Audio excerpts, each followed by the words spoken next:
It's important to note that not all kids' bikes will come in need of assembly, but it's a good idea to check it's safe before the first ride, and again on a regular basis. Here's how to make sure a kid's bike is safe and in good working order. Possibly the most common mistake people make when assembling a kid's bike is putting the fork on the wrong way around. It's important to note the bend in the fork should point towards the front, not the rear of the bike. You'll also notice that the brakes are on the front of the bike and not near the frame. However, if you have disc brakes, they should be on the back side of the fork.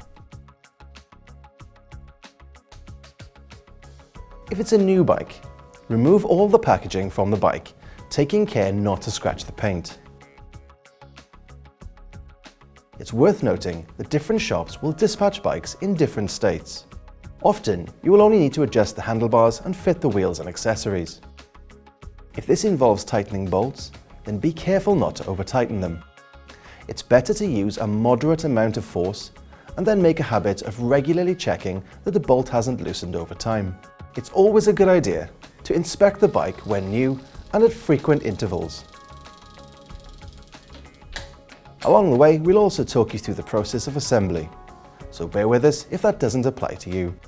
On the other hand, if the bike isn't new, you'll want to check each area for signs of rust, corrosion or damage as you move through the other checks. Start at the front hub. If the wheels are already fitted, check they're firmly in place and that there is no sideways movement. If you need to fit the wheels, note that there are two types of wheel mounting system, bolt-on and quick release. However the wheels attach, it's important that the axle sits in the U-shaped dropouts in the frame.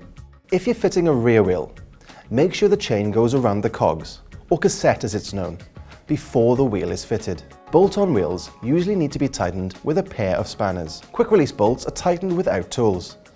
Clamp the lever down, then tighten the nut on the other side by hand. When the nut is finger tight, release the clamp and give the nut one more full turn. Then clamp the lever.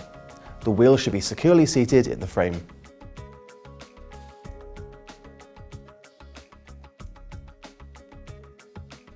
Finally, check the tyres. They should be firmly inflated and correctly seated in the rim. A guide to tyre pressures will usually be printed on the tyre wall or in the manufacturer's documents.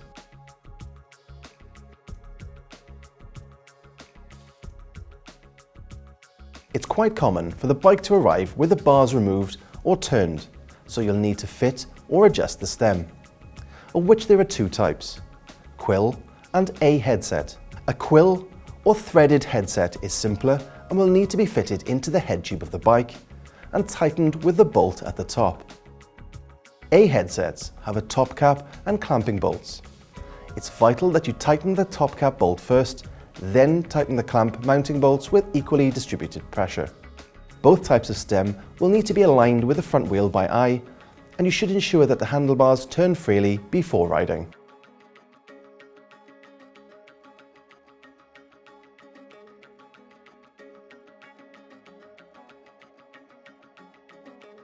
Check the handlebars don't rotate by rolling them.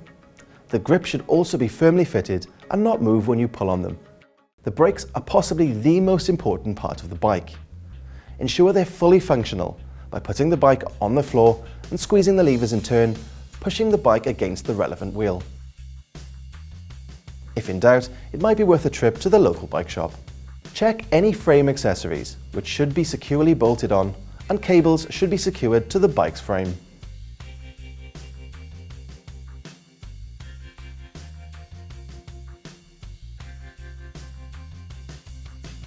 Both pedals and cranks should turn freely in both the forward and backward directions.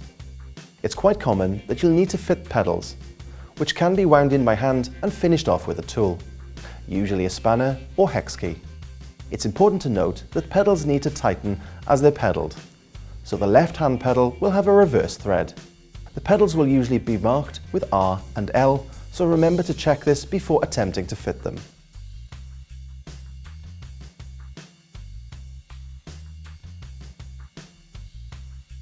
The seat post must be firmly fitted into the frame and should not move when you put your weight on it. However, the seat might need to be fitted or adjusted for rider height by undoing the bolt or quick release on the collar.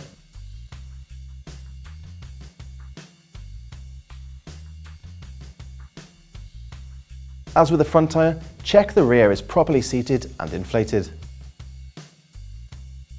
Check the rear hub spins freely when the pedals remain still. If there are gears, check that they shift properly and the chain doesn't drop off the teeth. Gears will either have small levers or a twistable part of the grip that'll shift the gears at the back. One click should equate to one step up or down on the rear sprockets, known as a cassette. If this doesn't happen, and you don't have a good understanding of gear indexing, then it's a good idea to check with your local bike shop.